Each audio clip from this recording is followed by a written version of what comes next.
Sir, you came to Lokayukta, and what is the reason you came? Today I visited Lokayukta office in the context of 2015 one complaint made by one Jai Kumar Hiremat, some person.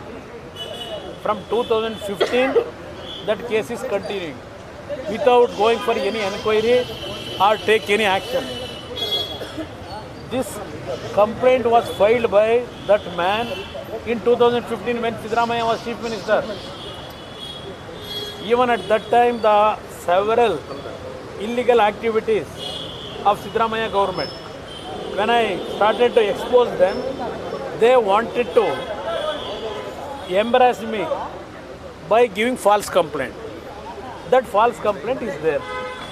On that basis, again, they have raised now after 9 years in this issue. Then yes, now Congress government is there. They have again raised this subject. Lokayukta officers, they actually informed me about this issue. Then I only told them, because tomorrow, day after tomorrow, holiday is there. Monday, again, I have some work in Delhi.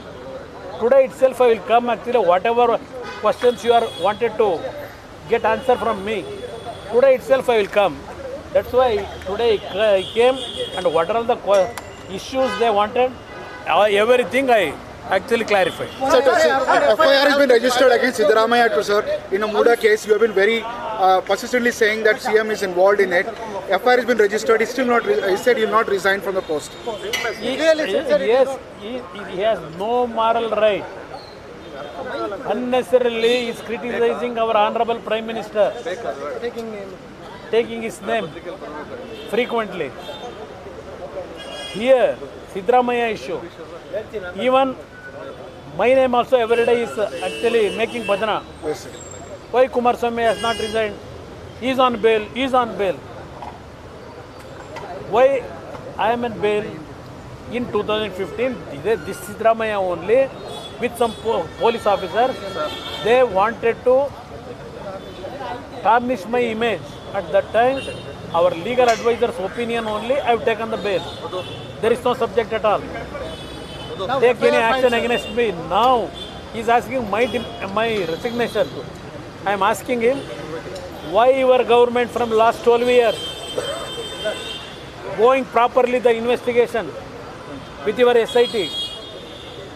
Why you are going very slow? Now again, you requested this IG, that ADGP, who is Chandrasekhar, he went before governor by requesting for prosecution of Kumaraswamy to get permission.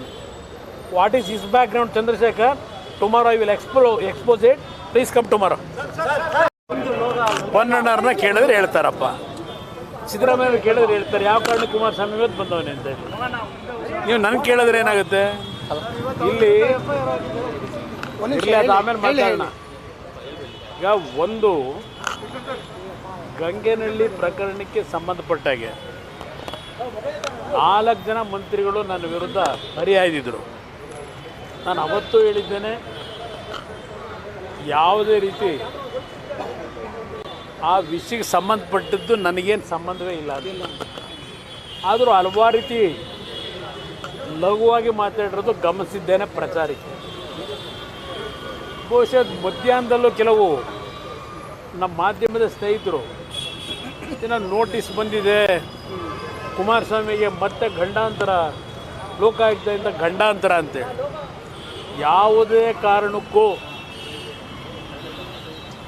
ಕುಮಾರಸ್ವಾಮಿಗೆ ಯಾವುದೇ ಗಂಡಾಂತರ ಬರ್ತಕ್ಕಂಥ ಕೆಲಸ ಅಧಿಕಾರದಲ್ಲಿದ್ದಾಗ ಕಾನೂನು ಬಾಹಿರವಾಗಿ ಮಾಡ್ತಕ್ಕಂಥವನಲ್ಲ ನಾನು.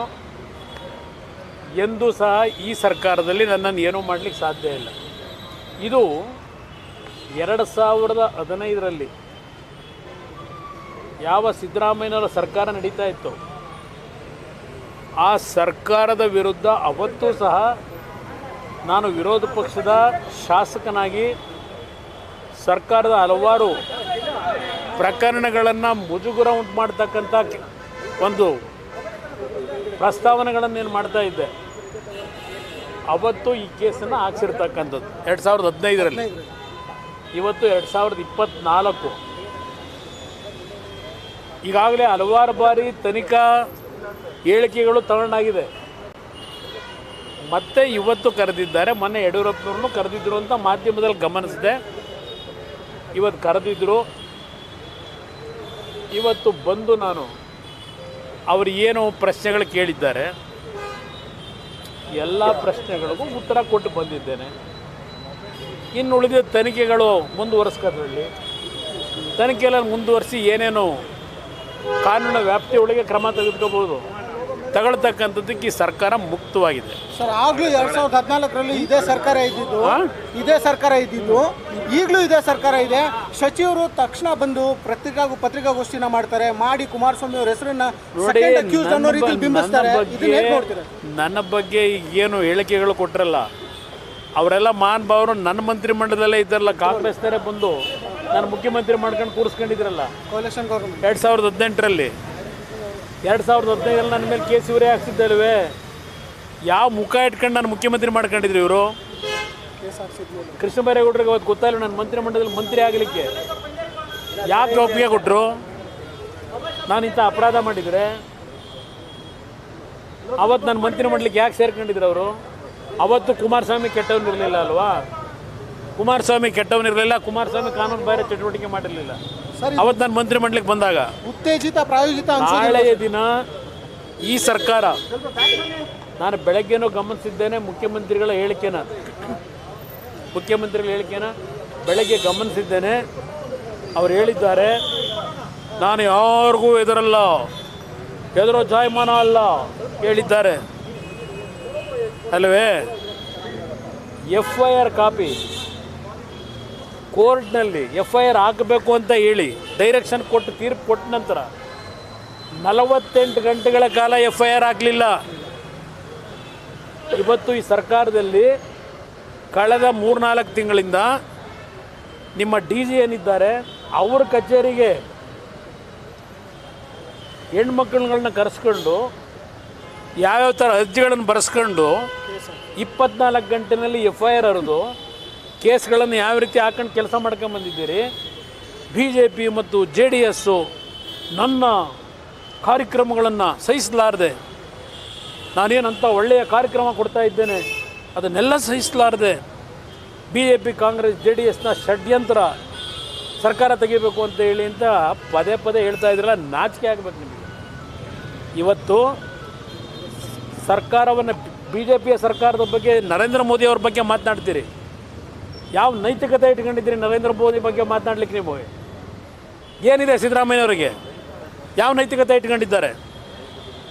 ಕುಮಾರಸ್ವಾಮಿ ಮೇಲೆ ಯಾಕೆ ರಾಜೀನಾಮೆ ಕೊಟ್ಟಿಲ್ಲ? ಬೇಲ್ನಲ್ಲಿದ್ದಾರೆ. ಪದೇ ಪದೇ ಅದನ್ನೇ 1000 ಬಾರಿ ಹೇಳಾಗಿರಬೇಕು ಭಜನೆ. ಅದು ರಾಜೀನಾಮೆ ಯಾಕೆ ಕೊಟ್ಟಿಲ್ಲ? ಯಾಕೆ ಕೊಡೋದಕ್ಕೆ ನಾನು ರಾಜೀನಾಮೆ ನಾನೇನು ಮಾಡಿದ್ದೀನಿ? ಬಂಡತನದಲ್ಲಿ ಆಸ್ತಿ ಲೂಟಿ ಮಾಡಿರೋದು ಸರ್ಕಾರದ ನೀವು. ನಾನೇನು ತಪ್ಪೇ ಮಾಡಿಲ್ಲ ಅಂಥೇಳಿ ಬಣ್ಣತನದ ಹೊರಟಿದ್ದೀರಿ. ನಾನೇನು ತಪ್ಪು ಮಾಡಿದೆ, ನಾನ್ಯಾಕಪ್ಪ ರಾಜೀನಾಮೆ ಕೊಡಲಿ? FIS ಜಾಮೀನು ತಗೊಂಡಿದ್ದೀನಿ. ಜಾಮೀನು ಯಾಕೆ ತಗೊಂಡೆ? 100 ಬಾರಿ ಹೇಳಿದ್ದೀನಿ. 2013ರಲ್ಲಿ ನೀವು ಮುಖ್ಯಮಂತ್ರಿ ಆಗಿ ಒಬ್ಬ ಕೆಂಪಣ್ಣ ಅಂತ ಒಬ್ಬನ ಇಟ್ಕೊಂಡಿದ್ರಲ್ಲ, ಕಾನೂನು ನಡೆದಿದ್ದು ನಿಮ್ಮ ಪೊಲೀಸ್ ಇಲಾಖೆಯ ಎಕ್ಸ್ಪರ್ಟು ಕೆಂಪಯ್ಯ. ನನ್ನನ್ನು ಒಂದು ದಿನವಾದರೂ ಇಷ್ಟೆಲ್ಲ ಆಟ ಆಡ್ತಾನೆ, ನಮ್ಮ ವಿರುದ್ಧ ಹಲವಾರು ಏನೋ ಒಂದು ಮುಜುಗರಕ್ಕೀಡು ಮಾಡ್ತಾ ಇದ್ದಾನೆ, ಒಂದು ದಿನವಾದರೂ ಜೈಲಿಗೆ ಕಳಿಸ್ಬೇಕು ಅಂತೇಳಿ ಕಾನೂನು ಬಾಹಿರವಾಗಿ ಅಧಿಕಾರ ದುರುಪಯೋಗ ಪಡಿಸ್ಕೊಂಡು ಈ ಕುಮಾರಸ್ವಾಮಿ ಕೆಣಕ್ದಂಥ ನೀವು ಪಾರದರ್ಶಕ ಆಡಳಿತವ ನಿಮ್ಮದು? ಕೇಂದ್ರ ಸರ್ಕಾರ ವಿರೋಧ ಪಕ್ಷಗಳನ್ನು ಬಗ್ಗಿ ಬಡಿತಾರೆ, ನೀವೇನು ಮಾಡ್ತಾಯಿದ್ದೀರಿ? ನಿಮ್ಮ ಕೆಲಸ ಏನು? ಇವತ್ತಿಲ್ಲಿ ಬಂದಿದ್ದೀನಲ್ಲ, ನಾನಿಲ್ಲೇನು ತಪ್ಪು ಮಾಡಿ ಬಂದಿಲ್ಲ. ನಾನೇನು ಕಾನೂನು ಬಾಹಿರವಾಗಿ ಆದೇಶ ಮಾಡಿ ಬಂದಿಲ್ಲ ಇಲ್ಲಿ. ಬರಲಿಕ್ಕೆ ಹೇಳಿದ್ದಾರೆ. ಮಧ್ಯಾಹ್ನದಿಂದಲೇ ಹೇಳ್ತಾ ಇದ್ದೀರಿ 3 ದಿವಸದಿಂದ ನೋಟಿಸ್ ಕೊಟ್ಟರು ಅಂತೇಳಿ. ಇದೆಲ್ಲ ಈಗ ಚರ್ಚೆ ಮಾಡಲ್ಲ. ನಾನೇ ಸ್ವಯಂ ಪ್ರೇರಣೆಯಿಂದ ಇವತ್ತು ಬಂದು ಆ ಅಧಿಕಾರಿಗಳಿಗೆ ಏನು ಕೇಳಿದ್ದಾರೆ ಎಲ್ಲದಕ್ಕೂ ನನ್ನ ಉತ್ತರ ಏನು ಕೊಡಬೇಕು ಕೊಟ್ಟಿದ್ದೇನೆ. ನಾಳೆ ದಿನ ಕೊಡ್ತೀನಿ, ಬನ್ನಿ. ನಾಳೆ 11 ಗಂಟೆಗೆ ಬನ್ನಿ. ಭಾಳ ವಿಷಯ ಇದೆ. ನಾನು ಮೊನ್ನೆ ಒಂದು ಮಾತು ಹೇಳಿದ್ದೀನಿ, ಈ ಸರ್ಕಾರದಲ್ಲಿರ್ತಕ್ಕಂಥ ಕೆಲವು ಪೊಲೀಸ್ ಅಧಿಕಾರಿಗಳು, ಹಿರಿಯ ಅಧಿಕಾರಿಗಳು ದರೋಡೆಕೋರರು ಅಂತ ಹೇಳಿದ್ದೇನೆ. ಅದರ ದಾಖಲೆಗಳನ್ನು ನಾಳೆ ದಿನ ಬಿಡುಗಡೆ ಮಾಡ್ತೀನಿ, ಬನ್ನಿ ನಾಳೆ ಮಾತಾಡೋಣ. ನಾಳೆ ಬನ್ನಿ 11 ಗಂಟೆಗೆ. ಹೌದು, ಕಾನೂನು ನಡೀತದೆ. FIR ಹೌದು, FIR ಹಾಕಿದ್ದಾರೆ. ಇವರು ಈ ಅಧಿಕಾರಿಗಳನ್ನ ಇಟ್ಕೊಂಡು ಯಾವ ತನಿಖೆ ಮಾಡಿಸ್ತಾರೆ? FIR ಆಗಿದೆ, ತನಿಖೆ ಆಗಿ ನಡೀತಿದೆ, ನೋಡೋಣಂತೆ. ನಾನು ಇದನ್ನ ಎದುರಿಸೋದಕ್ಕೆ ರೆಡಿ ಅನ್ನೋ ಹೇಳಿಕೊಂಡು ಪದೇ ಪದೇ ಹೇಳ್ತಾ ಇದ್ದಾರೆ ಯಾರು? ಅವರೇ ಮುಖ್ಯಮಂತ್ರಿಗಳು. ಅರ್ಧ ರಾತ್ರಿ ಬೆಚ್ಚಿರ್ತಾರಲ್ಲ. ಮೊನ್ನೆ ರಾತ್ರಿ ಅರ್ಧ ರಾತ್ರಿ ಎದ್ದು ಡಾಕ್ಟರ್ ಕರೆಸ್ಕೊಂಡ್ರಲ್ಲ, ಹೆದರಿಕೆಯಲ್ಲಿ ಕರೆಸ್ಕೊಂಡ್ರು. ಯಾರು ಕರೆಸ್ಕೊಂಡ್ರೆ ನಾನು ಮತ್ತೆ ಬರೋ ಅಂತ ಅವಶ್ಯಕತೆ ಇಲ್ಲ. ಅವ್ರೇನು ಕೇಳಿದ್ದಾರೆ ಎಲ್ಲ ಕೊಟ್ಟಾಗಿದೆ. ಯಾರು ಗಾಬರಿ ಆಗಬೇಡಿ. ಪಾಪ ನಿಮ್ಗೆ ಏನೋ ನನ್ನ ಗಂಡಾಂತರ ಅಂತೇಳಿ ಅನುಕಂಪನ ಪಡಬೇಡಿ ನನ್ನ ಮೇಲೆ. ಮಾಧ್ಯಮದ ಸ್ನೇಹಿತರಿಗೆ ಹೇಳ್ತೀನಿ, ನಾಡಿನ ಜನತೆಗೆ ಹೇಳ್ತೇನೆ, ಯಾರೋ ನಮ್ಮ ಮಾಧ್ಯಮದ ಸ್ನೇಹಿತರು ಕುಮಾರಸ್ವಾಮಿಗೆ ಸಂಕಷ್ಟ ಅಂತ ಹೇಳಿದ್ರೆ, ಕುಮಾರಸ್ವಾಮಿಗೆ ಯಾವ ಸಂಕಷ್ಟವೂ ಬರಲ್ಲ ಅಂತ ತಪ್ಪು ಮಾಡಿಲ್ಲ. ನಾಡಿನ ಜನತೆಗೆ ಹೇಳ್ತೇನೆ, ನಮ್ಮ ಮಾಧ್ಯಮದ ಸ್ನೇಹಿತರು ಭಾಳ ಜನ ಇದ್ದೀರಿ ನನಗೆ ಆತ್ಮೀಯರು. ಏನಪ್ಪ ನಮ್ಮ ಕುಮಾರಣ್ಣಂದು ಏನಾಯಿತು ಅಂತ ನೀವು ಯಾರು ಅನುಕಂಪ ಪಡಬೇಡಿ, ನನಗೇನೂ ಆಗಲ್ಲ. ನಾಳೆ ದಿನ ಬನ್ನಿ 11 ಗಂಟೆಗೆ, ಹಲವಾರು ವಿಷಯಗಳನ್ನು ಸುದೀರ್ಘವಾಗಿ ಚರ್ಚೆ ಮಾಡೋಣ.